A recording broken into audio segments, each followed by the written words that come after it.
My 26 male girlfriend, 24 female, of 2 years chose her friend group over our relationship for the last time. I'm done. I don't even know where to start with this mess. I've been with Marissa for over 2 years now, and I thought we had something real.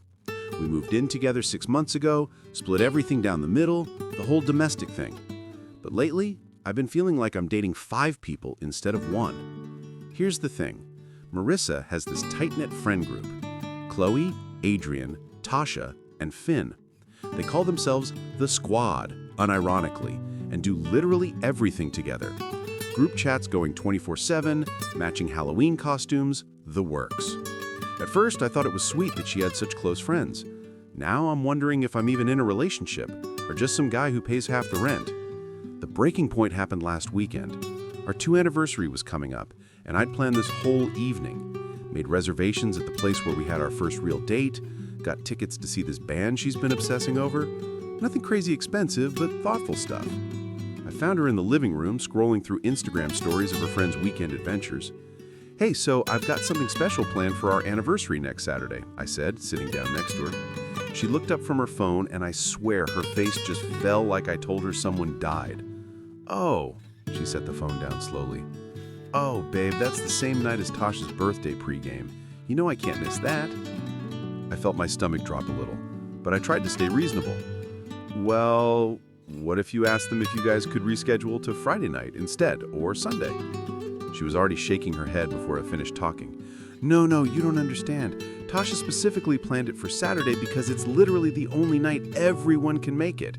Adrian's got that big work conference starting Sunday, and Chloe's been so stressed with her new job that she really needs this. And Finn just broke up with that girl he was seeing, so he needs us right now too? I watched her face as she talked, and she was getting more animated, like she was warming up to her argument. "We all really need this night, Ethan. The group hasn't been together properly in weeks." "But it's our anniversary," I said, and I hated how small my voice sounded. "This only happens once a year. You can see your friends literally any other time." That's when her whole demeanor changed.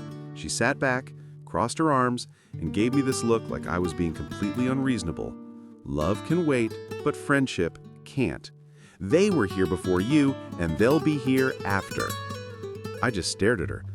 The words hit me like a physical blow. They'll be here after. Not if something happens to us, not God forbid we ever break up, but a casual matter-of-fact after. Like our breakup was already penciled into her calendar somewhere between next month's group vacation and Chloe's birthday party. After everything we've built together, I'm still just some temporary thing that can be rescheduled around brunch plans. This isn't the first time either. My graduation from my master's program, she went to Adrian's housewarming party instead. My brother's wedding last month, she was too exhausted from a 3-day festival with the Squad to come as my +1. Even when my mom was in the hospital for her surgery, Marissa couldn't visit because it conflicted with their weekly game night. But she expects me to drop everything when she needs something. Last month, she called me at 2 a.m. to pick her up from some dive bar across town because Finn was too drunk to drive responsibly. When I got there, she barely acknowledged me, just kept taking selfies with everyone while I stood there like an Uber driver, then spent the whole ride home talking about drama between Qley and some guy from the bar. The worst part is how she talks about our relationship to them. I overheard her on the phone with Tasha last week saying how I'm going through a jealous phase and needs to learn to share her time better. Like I'm some insecure teenager instead of her partner who just wants to feel like a priority sometimes. I've tried talking to her about balance, about how relationships need nurturing too.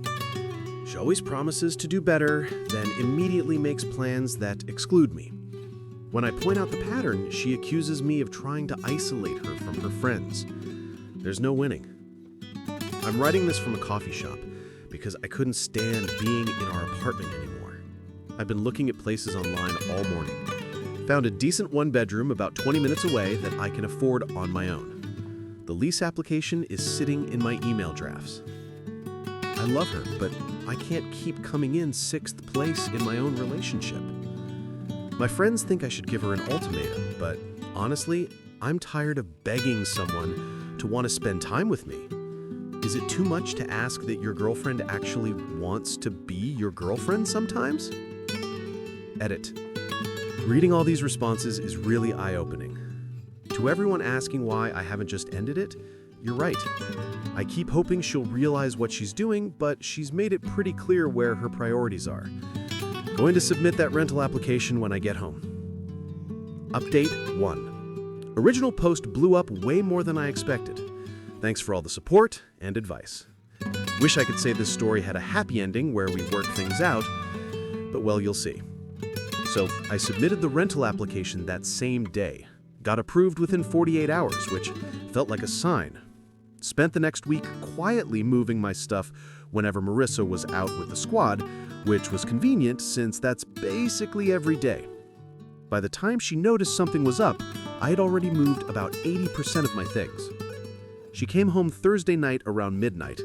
Apparently they'd gone to some new rooftop bar that Finn wanted to try, and immediately saw that my gaming setup was gone. I heard her calling my name from the living room, her voice getting higher with each room she checked. Ethan? Ethan, what the hell is happening here? Where's all your stuff? I was in our bedroom packing the last of my clothes when she found me. She stood in the doorway for a moment, scanning the room like she was taking inventory of everything missing. Are you moving out?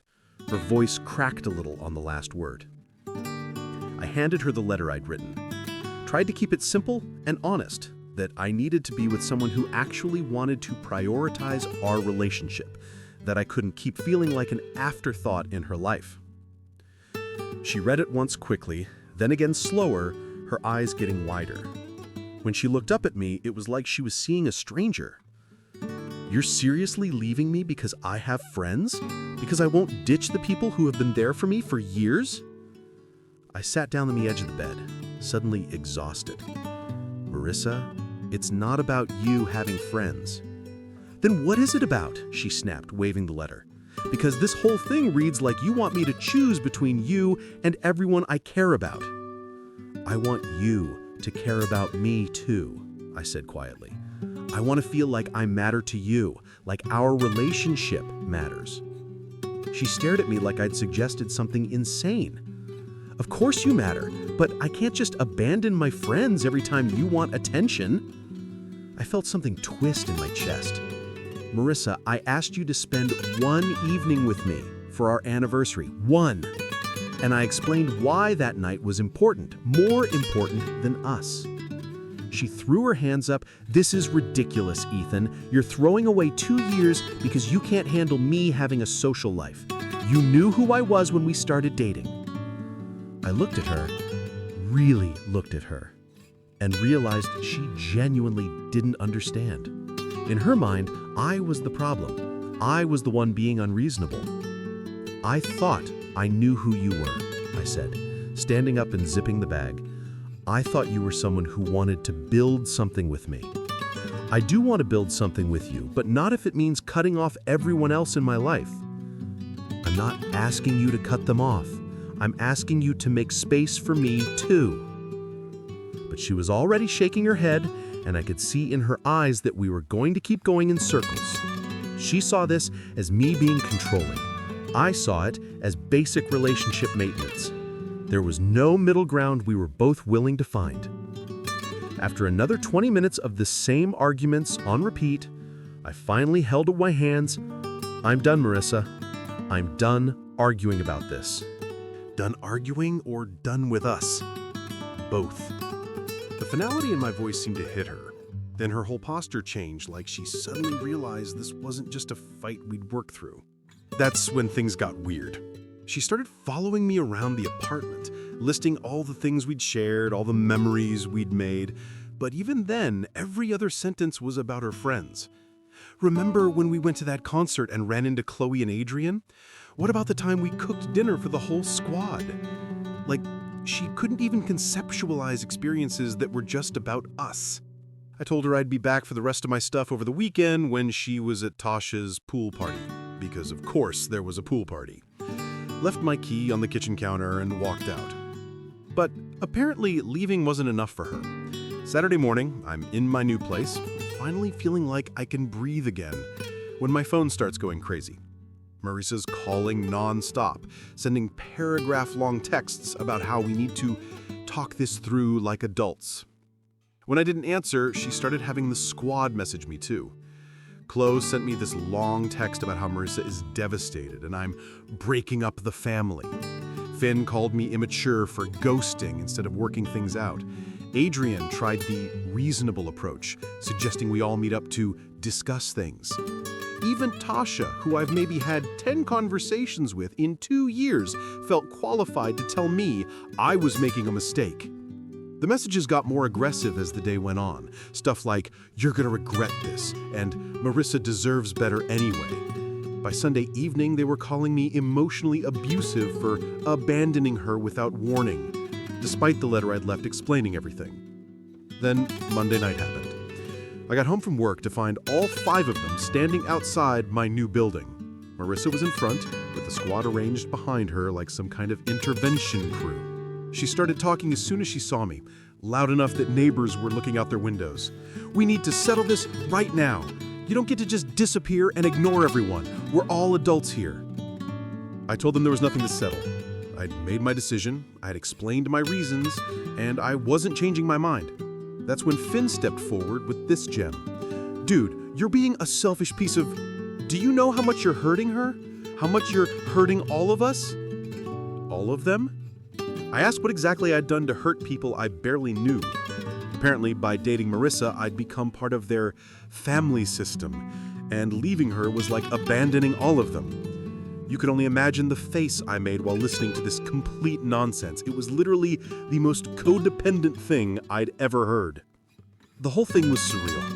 Qley was crying, Adrian kept trying to mediate, Tasha was recording everything on her phone for evidence of what I have no idea, and Marissa just stood there nodding along like this was all perfectly normal behavior. I told them they had exactly 30 seconds to leave my property before I called building security. When they didn't move and kept telling me to work things out like adults, I walked inside and did exactly that. Security came out and asked them to leave, which they did, but not before Marissa shouted that this wasn't over. That was 3 weeks ago. The calls and texts have finally stopped, but I still get the occasional message from a random number, probably one of them using someone else's phone. I doubt they would try to show up at my building again. Building management knows to watch for them now. I don't regret leaving, but I'm honestly shocked by how insane this got. Like, who brings their entire friend group to harass their ex? What kind of adult behavior is that? Update 2. Back again with another update. Honestly, didn't think I'd be posting more about this situation, but life has a sense of humor apparently. First off, things on my end are going really well. New apartment's great, work's been busy but rewarding, and I've been reconnecting with friends I'd kind of neglected during the Marissa years. Turns out, when you're not spending every weekend being the designated driver for someone else's social circle, you have time for your own relationships. Who knew? But the real story here is what's been happening with Marissa and the infamous squad. My buddy Jake works with Adrian, and apparently the group dynamics have been, shifting. Remember how I mentioned that Adrian was getting serious with his girlfriend Emma? Well, they got engaged 2 weeks ago. Emma's been pretty vocal about thinking the whole group setup is immature and has been pushing Adrian to establish better boundaries. According to Jake, Adrian's been slowly pulling back from the constant group activities, missing the weekly hangouts, not responding to the group chat as much, actually prioritizing his relationship. Sound familiar? Marissa apparently lost it when Adrian said he couldn't do their annual weekend trip to the beach house because he and Emma had already planned a trip to visit their parents. "You're becoming just like Ethan," was supposedly her exact words. Because God forbid someone prioritize their romantic relationship over weekend beach trips. But it gets better. Qley got a promotion at work that requires her to relocate to Portland. She's been trying to coordinate virtual hangouts and plan visits, but Marissa's been cold about the whole thing. Apparently she made some comment about how real friends don't abandon the group for career opportunities. Qley is understandably hurt by this reaction to what should be good news. Then there's the Tasha and Finn situation. I never got the full story while I was dating Marissa, but apparently those two have had an on-off thing for years that everyone just pretends isn't happening. Well, it's happening again, but this time it's serious enough that they want to actually date instead of just hooking up after group events. Marissa is not handling this well because it changes the group dynamic, and she's worried about what happens if they break up. So let me get this straight. When I complained about feeling deprioritized, I was being controlling and selfish. But now when she's feeling deprioritized by her friends, suddenly it's a tragedy and everyone is abandoning her. The best part, and I'm getting this through Jake's girlfriend who's friends with Emma, is that Marissa has been going around telling people that everyone is pulling an Ethan on her. Like wanting to grow up and build adult relationships is some kind of betrayal epidemic that I started. I don't think she even realized no one is taking her seriously anymore. Meanwhile, I've been having actual fun for the first time in months. Went to a concert last weekend with some college friends who I hadn't seen in ages. No group coordination required. No one insisted on taking Instagram photos every 5 minutes.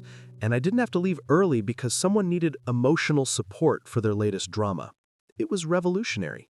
I've also been seeing someone new. Nothing serious yet, but Sarah is refreshing. She has close friends, but she also understands that relationships require one-on-one time to grow. Novel concept, right? We had dinner Friday night, just the two of us, and she didn't check her phone once.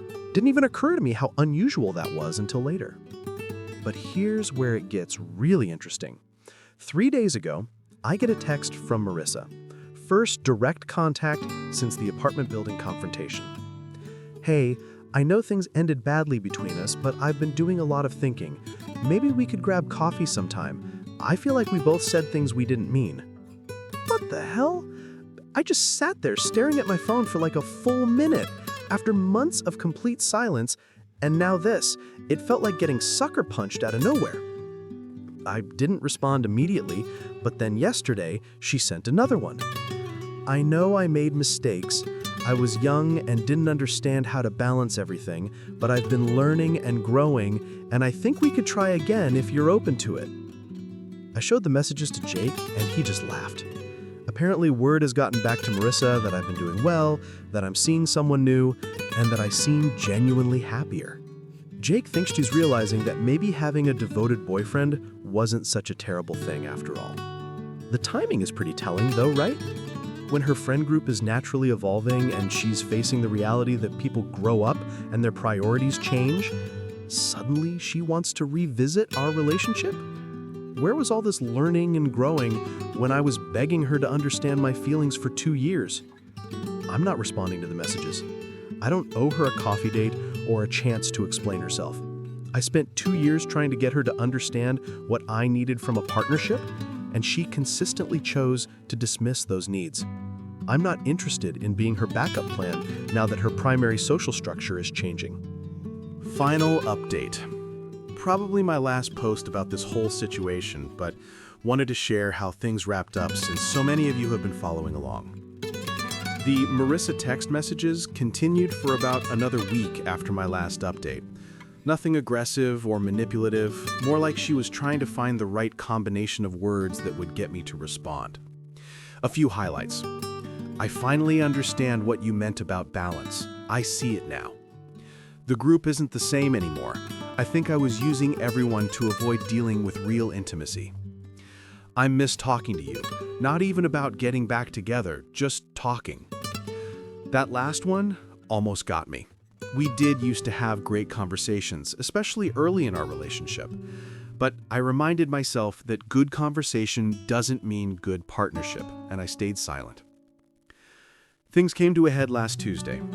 Sarah and I were having dinner at this Italian place downtown when I spotted a familiar group at a corner table.